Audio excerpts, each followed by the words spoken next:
اعوذ باللہ من الشیطان اللعین الرجیم بسم اللہ الرحمن الرحیم وبہ نستعین وہو المعین۔ اسلامی بینکنگ کے حوالے سے ہماری گفتگو آپ کے ساتھ جاری ہے اور آج کی گفتگو کا عنوان ہے عام فقہی قوانین۔ اسلامی بینکنگ اور اسلامی مالی منابع کی فراہمی کے بنیادی اصولوں میں سے ہم عام فقہی قوانین کو بیان کرنے سے پہلے یہ بنیادی اصول آپ کی خدمت میں پہلے بھی بیان کر چکے ہیں، آج پھر آپ کی خدمت میں تکرارن یہ عرض کرتے ہیں کہ بنیادی طور پر اسلام نے معاملات میں عدالت کا حکم دیا ہے، اخلاقیات کی رعایت کا حکم دیا ہے، اور انسان جو اسلامی قوانین پر عمل کر رہا ہے تو یہ عمل کرتے وقت معاملات میں آزاد حریت کے ساتھ عمل کرے، مجبور نہ ہو معاملہ انجام دینے پر۔ یہ ایک بنیادی حیثیت رکھتا ہے۔ اور پھر جو معاملہ انجام دیا جا رہا ہے اس معاملے سے متعلق اس کو معلومات کا ہونا ضروری ہے۔ یہ چار چیزیں بنیادی حیثیت رکھتی ہیں ہر معاملے کے اندر، چاہے آپ بینکنگ کے اندر اس معاملے کو انجام دے رہے ہیں، چاہے عام اکانومی سسٹم کے اندر اور معاشیات کے اندر روزمرہ زندگی میں انسان ایک دوسرے کے ساتھ جب معاملات انجام دیتا ہے تو ان چار اصول کی رعایت نہایت ضروری ہے۔ ہم ان کی مثالیں بھی آپ کی خدمت میں پیش کریں گے کہ جب ان کے بارے میں گفتگو کی جائے۔ پس عدالت کی معاملات میں رعایت ضروری ہے، من جملہ بینکنگ سسٹم میں اور بینک کی اسلامائزیشن کے لیے ہر وہ قانون جو اور قاعدہ اور ایگریمنٹ جو ظلم پر مشتمل ہوگا اس کی اسلام آپ کو اجازت نہیں دے گا۔ اخلاقیات کی رعایت کرنا اچھی بات ہے یہاں پر، لیکن اس کے بعد آزادی کا ہونا بہت ضروری ہے۔ اگر کوئی شخص مجبور ہو کر عام روزمرہ زندگی میں کوئی معاملہ انجام دیتا ہے یا اکانومی سسٹم میں یا بینکنگ سسٹم میں بالجبر کسی معاملے کو انجام دیتا ہے تو وہ معاملہ درست نہیں ہے، عام بنیادی قوانین کی خلاف ورزی شمار ہوگا اور اسے باطل قرار دیا جائے گا۔ اسی طرح معلومات، اسلامی قواعد و ضوابط کی معلومات کا ہونا بھی ضروری ہے۔ اگر کسی شخص کے پاس یہ بنیادی معلومات نہیں ہے، وہ نہیں جانتا کہ کون سا ایگریمنٹ کر رہا ہے، تو اس صورت میں بھی اس کا معاملہ درست نہیں ہوگا، مشکلات کا شکار ہو جائے گا۔ بس ان بنیادی اصولوں کی شناخت کے بعد جو سب سے اہم ترین مسئلہ عملی اعتبار سے پیش آتا ہے وہ یہ ہے کہ اسلامی بینکنگ سسٹم اور اسلامی مالی نظام میں تمام ایگریمنٹس کا اسلامی فقہ کے مطابق ہونا نہایت ضروری ہے۔ اگر اسلامی فقہ سے متضاد ہوں گے قوانین، ایگریمنٹس، تو اسلام اس کی اجازت نہیں دے گا اور بینک کی اسلامائزیشن کے راستے میں بہت بڑی رکاوٹ حائل ہو جائے گی۔ سوال: اسلام ہر اس معاملے کی اجازت دیتا ہے جو عرفی اعتبار سے اور عقلی اعتبار سے معاملہ ہو اور معاملہ تصور کیا جائے؟ پس عرف ایک عمل کو معاملہ تصور کر رہا ہے، عقل بھی اس کے معاملہ ہونے کی تائید کر رہی ہے، تو اسلام کہہ رہا ہے کہ یہ معاملہ ہے اور تائید شدہ معاملہ ہے۔ سوال یہاں پر یہ پیدا ہوتا ہے کہ کیا یہ تائید اسلام کی علی الاطلاق حاصل ہے، یعنی اسلام بطور مطلق ان معاملات کی تائید کرتا ہے؟ تو نہیں، اسلامی بینکنگ کی تمام وہ سرگرمیاں جو عرفی اور عقلی اعتبار سے تائید اس وقت ہوں گی کہ جب وہ دوسرے قوانین کی بھی رعایت ان میں شامل ہو۔ اگر قوانین کی رعایت اس میں درست انداز میں نہ کی گئی ہو تو اسلامی بینکنگ کی سرگرمیوں کو شرعی اعتبار سے تائید کرنا دشوار ہوگا، ہم ان سرگرمیوں کی تائید نہیں کر سکتے۔ لہٰذا ہم ان قوانین کو دو حصوں میں تقسیم کرتے ہیں۔ پہلا حصہ یہ ہے کہ عام فقہی قوانین، ان کی رعایت اس کے اندر ہونی چاہیے، اور دوسرا ہے خاص فقہی قوانین۔ آج کی گفتگو کا عنوان ہمارا ہے عام فقہی قوانین۔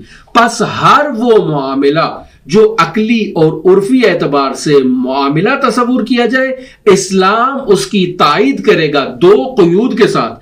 پہلی قید یہ ہے کہ عام فقہی قوانین سے مطابقت رکھتا ہو، متضاد نہ ہو، اور دوسری یہ ہے کہ خاص فقہی قوانین میں سے جو قاعدہ بھی اس سے متعلق ہے اس قاعدے کے مطابق اس کے جو حدود اربع ہے اور اس کے جو ضوابط ہیں اس کے مطابق اس کو ڈھالا گیا ہو۔ اب اگر یہ رعایت ہے تو اسلام اس کو بینکنگ سسٹم میں، معاشی سسٹم میں اس کی اجازت دیتا ہے اور اس کی تائید کرتا ہے۔ معاہدوں کے متعلق بنیادی قوانین کیا چیز ہیں؟ معاہدوں سے متعلق بنیادی فقہی قوانین یہ ہیں، ایسے قوانین پر مشتمل بنیادی فقہی قوانین ہیں کہ جن کی تمام معاملات میں رعایت کرنا ضروری ہے۔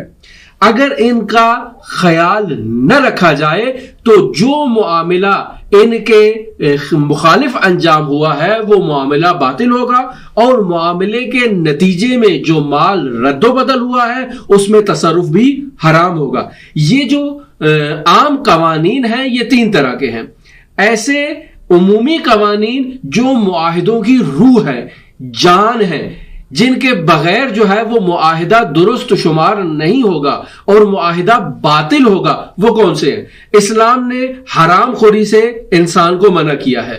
پس جب بھی انسان کوئی ایگریمنٹ انجام دیتا ہے، خواہ وہ بینکنگ معاملات کے اندر ہو یا عام معاشیات میں ہو، وہ حرام خوری پر مشتمل نہیں ہونا چاہیے، پہلی چیز۔ دوسری چیز کہ معاہدے میں سود نہیں ہونا چاہیے۔ پس ہر قسم کی جو ایگریمنٹ ہے بینکنگ، اس میں اگر سود کا شائبہ پایا جاتا ہے یا سود موجود ہے تو وہ معاملہ درست نہیں ہے۔ معاملہ غرر اور فریب اور دھوکہ دہی سے پاک ہونا چاہیے، ضرر اور نقصان سے بھی پاک ہونا چاہیے۔ یہ چار چیزیں ایسی ہیں جو ہر معاملے کے اندر جن کا ہونا، جن کی رعایت کرنا ضروری ہے۔ اگر ان چار چیزوں میں سے کوئی ایک چیز بھی معاملات کے اندر پائی جائے تو وہ معاملہ باطل ہو جائے گا۔ دوسری چیز جو قرارداد میں دونوں طرفین کو جس کے متعلق جو ہے وہ جن قوانین پر عمل کرنا جو ہے وہ ضروری ہے، یعنی طرفین کے اندر جن شرائط کا معاملہ کرتے وقت ہونا ضروری ہے وہ شرائط کیا ہیں؟ مثلا طرفین بالغ ہوں۔ نابالغ شخص اگر آپس میں معاملہ کرتے ہیں تو وہ معاملہ درست نہیں ہے۔ رشید ہوں یعنی سمجھدار ہوں، یعنی بالغ ہونے کے بعد نہ سمجھنا ہو، یعنی دیوانہ نہ ہو، صفی نہ ہو۔ اگر دیوانہ ہے، اگر صفی ہے تو ان کا معاملہ درست نہیں ہے۔ پھر اس کے بعد معاملے پر اختیار ہو، یعنی آدمی بالغ بھی ہے، عاقل بھی ہے، لیکن مختار نہیں ہے، اسے مجبور کیا گیا ہے، تو مجبور شخص جو ہے اگر کوئی اس معاہدہ انجام بھی دے گا تو وہ معاہدہ درست نہیں ہوگا۔ چوتھی چیز جو طرفین عقد ہیں، جو قرارداد کر رہے ہیں، ایگریمنٹ کر رہے ہیں، وہ بینک کے اندر ایگریمنٹ کر رہے ہوں، چاہے عام معاشی حالات میں ایک دوسرے کے ساتھ کوئی ایگریمنٹ انجام دے رہے ہیں، ان کو اس ایگریمنٹ کی ماہیت سے آگاہ ہونا اور واقف ہونا دونوں کے لیے نہایت ضروری ہے۔ اگر وہ اس ایگریمنٹ کی ماہیت اور حقیقت سے آگاہ اور واقف نہیں ہے تو یہ ایگریمنٹ بھی درست نہیں ہوگا۔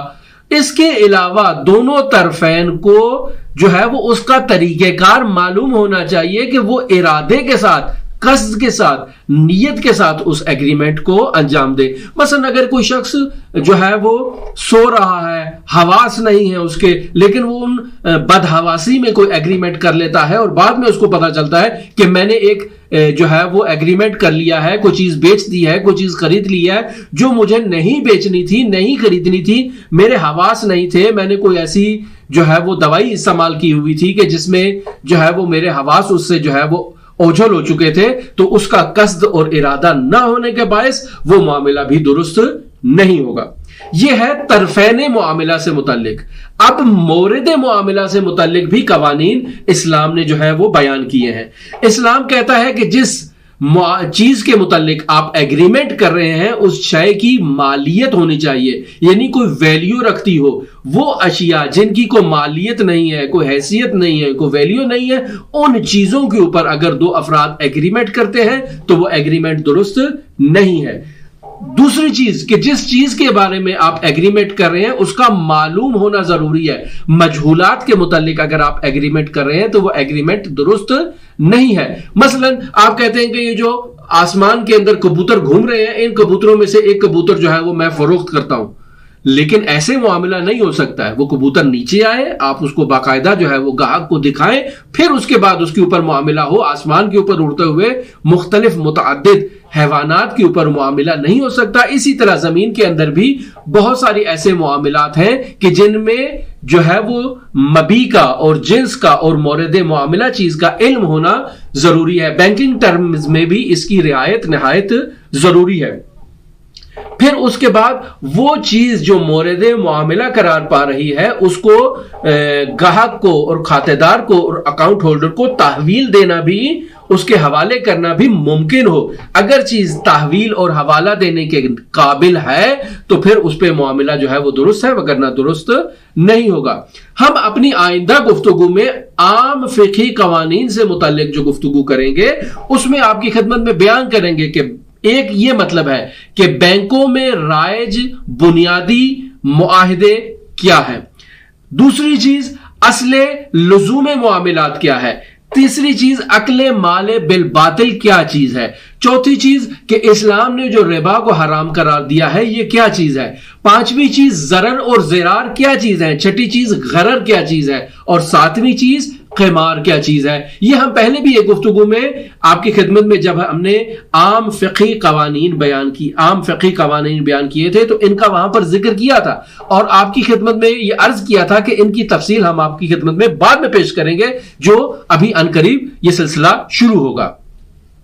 ہم ہر قانون کو جب بیان کریں گے ان 7 قوانین میں سے تو پہلے آپ کی خدمت میں اس کی تعریف کریں گے، دوسرا ہم اس کے اس بات کی دلیل پیش کریں گے، تیسرا ہم یہ بیان کریں گے کہ اسلامی بینکنگ میں اس قاعدے کا استعمال کس طرح سے ہوگا، نیز یہ بھی بیان کریں گے کہ شارع مقدس نے ہر معاملے سے متعلق خاص احکام بیان کیے ہیں جن کی رعایت کرنا نہایت ضروری ہے۔ یہ خاص فقہی قوانین جیسے مضاربہ ہے، یہ مضاربہ صرف تجارت سے مخصوص ہے، دوسری سرگرمیوں میں مضاربہ جو ہے وہ استعمال نہیں ہوگا، لہٰذا عقد مضاربہ کو صرف تجارتی سرگرمیوں میں استعمال کرنا ہے اور ایسی تجارتی سرگرمیوں میں استعمال کرنا ہے جس میں کوئی واقعیت بھی پائی جائے، یعنی غیر واقعی سرگرمیوں میں مضاربہ جو ہے وہ نہیں ہوتا ہے۔ ہمارے ساتھ رہیے گا، اسلامی بینکنگ کی گفتگو کا باقاعدہ آغاز ہو چکا ہے۔ ہم انشاءاللہ کل سے یہ عام فقہی قوانین کی تفصیل آپ کے ساتھ شیئر کریں گے، اور اس کے بعد پھر خاص فقہی قوانین کو بیان کرنے کے بعد باقاعدہ طور پر بینکنگ ٹرم اور بینکنگ سسٹم کے اندر وارد ہوں گے کہ ان کی اسلامائزیشن کیسے ممکن ہے۔ ہمارے ساتھ رہیے گا، یہ سلسلہ انشاءاللہ جاری رہے گا۔ اللہم صلی علی محمد وآل محمد وعجل فرجہ۔